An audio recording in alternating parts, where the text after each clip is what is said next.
Hi Digital Chiefs. Today I thought I'd do something a little bit different. I'm going to spend half an hour and open as many pitch decks as I can and go through them slide by slide. Now, most of these pitch decks I collected many years ago, so I don't remember opening them. And if I did open them, I don't remember what they were about. So you are going to get organic first impressions of these pitch decks. With every single slide deck, I will give it a roast or a toast. So a roast will obviously be a thumbs down and a toast will be a thumbs up. A thumbs up would typically mean that I would move to the next stage and actually ask the founders for a meeting. A roast would typically mean that I would just hit delete. Sometimes if there is a little bit there, I will reply. Hopefully you will learn a ton from this exercise by me quickly going through every single pitch deck as an investor would with their inbox. I'll be obviously spending a lot more time on these decks than I normally would. Frequently, I will just not open the attachments when I get them, simply because the cold email or the warm introduction email was not very good. So keep that in mind. If you can't even pass that first hurdle, you'll not even get to the stage where the pitch deck is open. I'll bleep out any curse words and try to keep this very professional, but at the same time, I do want all of you to get the organic experience. I'll be deleting or blanking out the personalized information on each of these. So let's go. Let's see how many we can get through in half an hour. So this very first one actually doesn't have a title. It says a pitch deck that will return 500x with acceptable risk. So this is quite interesting and quite unique. I've not seen this before, but already it has me intrigued because it does talk about a return on investment, which most founders actually don't do in their pitch deck very well. The very first impression of this slide straight away, there's a lot of text here, there's a lot going on. I'm not sure exactly where the founder wants me to start reading and start absorbing information. The words that have stuck out to me are eel and eel production. Not really the area I find particularly interesting, nor is it an area I really understand. So already I've kind of lost interest. I'm not really in the farming sector. Nothing on my profile says that I am. 99% of eel production is in danger of being extinct. More stats, more text. We're into, slide 4 already, and they're still on the problem statement. More data. I can see maps in Africa and Asia. Again, because I've lost interest on the first slide, I'm not really reading and there's still too much text. I'm really just skipping through all these slides now. There's a ton of slides on the market. I don't really know why it's taking so long to get to what the solution is. There's a ton of charts with data going back to 2009. All of this can really be summed up in 1 or 2 slides at most. I think one thing that really bothers me about this slide is I'm not sure why I should care. There's no urgency in terms of why does this matter. Oh, and there you go. There's no business plan. There is only 9 slides and most of it is data.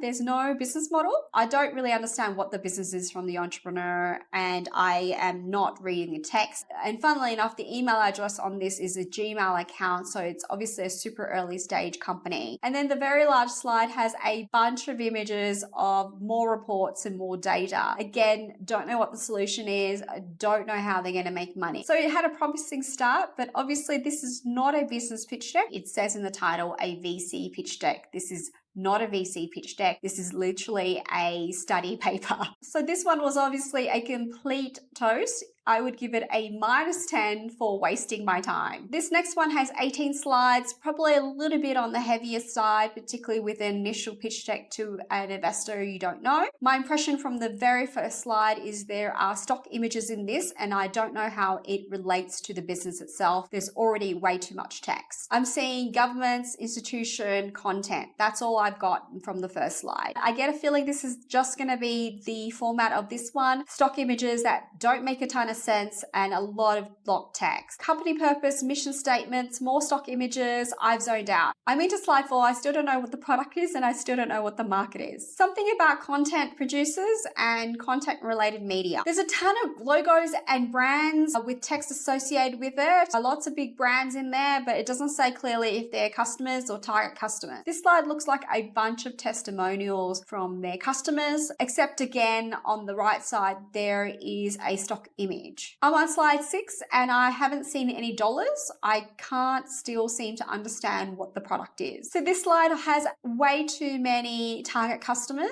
Early stage companies have no time and no money. So a massive target market tells me that you haven't actually thought through your own challenges and therefore it's not very sustainable. Clearly, they are trying to do too much with too little at this point in time. Something about AI, but again, way too many content verticals, way too many sectors. So this slide, the content buyer platform, there does look like there is some sort of business model here, but because it requires me to read to understand exactly what it is, I'm really disengaged. Again, super complicated business model and different options for this particular business model. I sort of understand it is in the content space and is looking to target content producers by now. The team slide is way too long with the profiles. The photos are actually not too bad and there are LinkedIn bios, but I quickly cannot understand why these people are important to this particular business. They're looking to raise 4 million.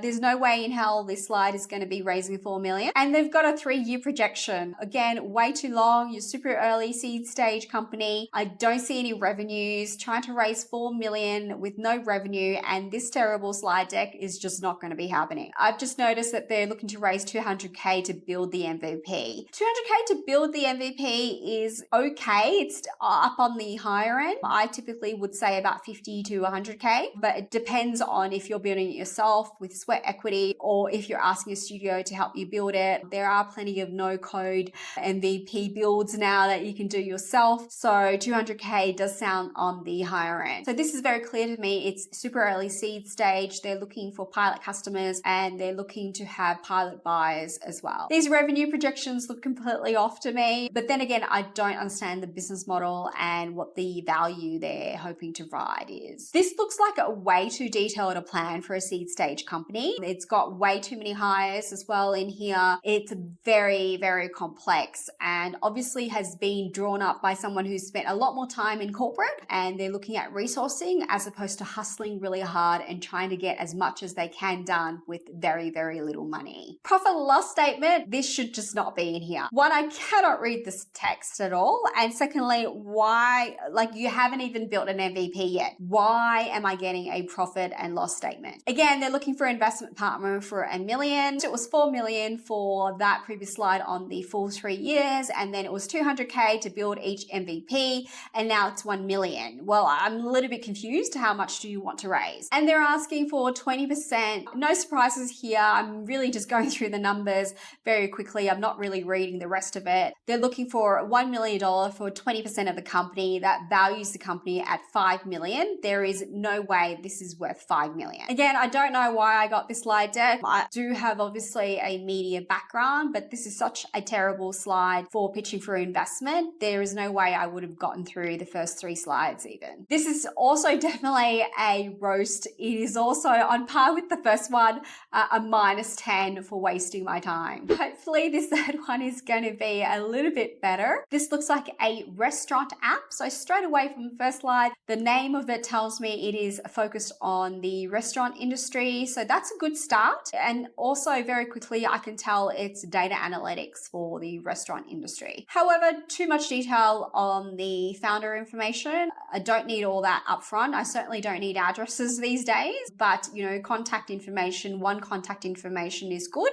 And I can see clearly it's the CEO, so contact information. So again, another thumbs up there. I don't really understand what the bottom left image is. It's too small to see. You probably would just take this out. I can tell it's a POS system. There's a couple of clear steps. I'd say still a little bit too much text, but there are only really 4 steps. The idea is it's some sort of internal system for managing restaurants. So the idea is that it is hoping to save time and money for restaurant owners. I can see that very quickly, but the rest of the text I'm not really going through. I'm not sure I understand what the magic formula is, and I don't see really tangible ways that this is actually helping the restaurant, i.e. how much time, how much money is it saving a restaurant. Okay, this next slide, I can see it has something to do with reservations and limiting overbooking. So I can see it's digitizing a restaurant and moving away from physical bookings, but I don't think many restaurants are doing physical bookings in a written book anymore these days. So I think their problem statement is a little bit problematic. So there is a business model in this. I can actually clearly see that they are looking to make money and how they plan to make money. At this point, I'm kind of curious to know how much restaurants already pay for their own systems. This pricing model does look a little bit on the higher end, but I can see there's different components. And the funny thing is, though, it talks about an integrated component, but we'll be charging for extra components. So all up, it does look quite pricey if you add up the figures together, but obviously it depends on the size of the restaurants they're targeting. This positioning slide, I'm not a fan of. It can be used really well, but it's really saying it's sitting in the area that it's automated. Normally, this kind of competitor slide setup is okay, and it does give a clear indication on how it's better. But the way this one is done is all it's saying to me is their system is automated and they're first in the market. This slide really doesn't tell me why it's better than the existing systems. Again, it looks like pricing-wise there's different components, and it's quite expensive to have all the components connected.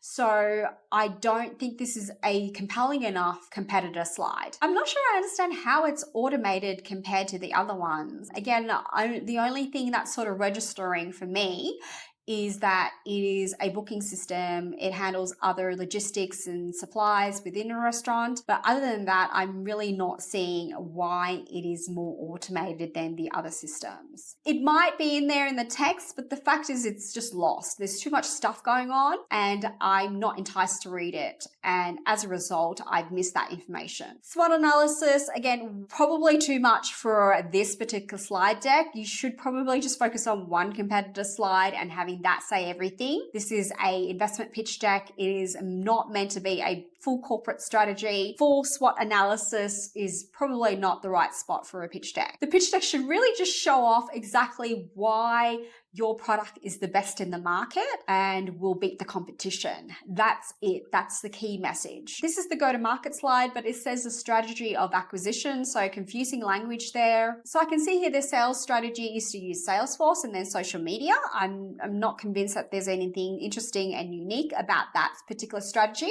Again, this is more competitor slides. It's out of sequence, but there's also different competitors in this particular slide than the other two. So it's not very coherent. It's a little bit all over the place. As someone who doesn't run a restaurant, I don't know what some of these terms are as well. Given it's in the section next to the cash register, I assume splitting has to do with splitting the bills, but I really don't know. And again, does it really deserve a full line? If its key selling point is that it's automated and a little cheaper, then all of these categories, I'm not sure the narrative is consistent. This team slide, a lot of information on the years of experience. I've commented in the past with other slide deck reviews that years of experience is just not very compelling in terms of saying how you are better than the competition. I think really you need to focus on the brands you worked for, i.e. in a similar industry, or the actual outcomes of those particular positions and work experience. A lot of this is really generic. They've supported ideas, they've built strategy. It's really superficial.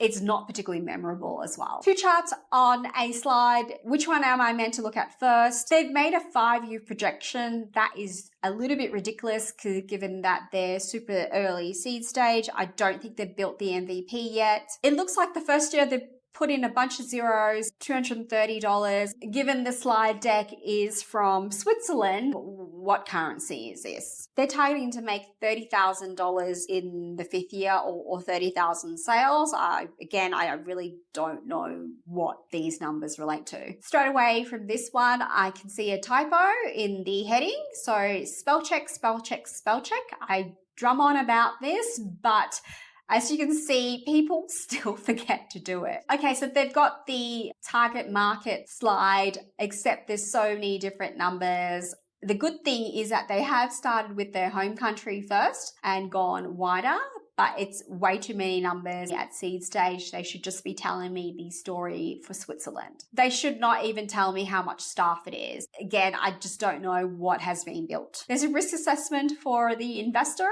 If you are going out to raise capital, you don't want to give the investor a interpretation of the risk. This is quite dangerous territory. Finally, we've got some currency here. They have been talking in USD, so my guess was correct. But it says that they're raising 400K to 2 million. That is a huge range. And obviously they've broken it down to what they're looking to get done at each stage. You should really just stick to a number and tell the story based on that number. I'm super confused about what you're trying to raise and what that raising will achieve. So I can see here that some part of it has been developed, but have they gotten any customers yet? It gives me the impression that they're developing something that hasn't actually been tested and sold, even on a pilot customer level. The images on the right side with the little icons, I can't see them. They're really small. I don't know what they mean. Press and partners. So press doesn't have a huge amount of weight in a pitch deck unless it's consumer, and that brings in a lot of visits to the website and app downloads. With a product like this that is B2B focused, partnerships a lot more compelling. A lot of these brands do look like proper restaurant brands, so that's great, but it doesn't actually tell me how these brands will be useful for this particular company. It does give it access to a ton of restaurants. Press to me should just not be combined with these partners. Partners means customers. Press also means customers if it is a consumer product you're trying to sell. There's some excellence awards here, a lot of text, not reading it. Last slide, again, too much information. I can just see the LinkedIn, then 4,000 members. Is that 4,000 followers of the company LinkedIn, or is it related to the actual founder? This one, unfortunately, is still a roast, but I would probably give it a -2. It would not be as bad as the first two that I've gone through, but it's still pretty bad and definitely no meeting.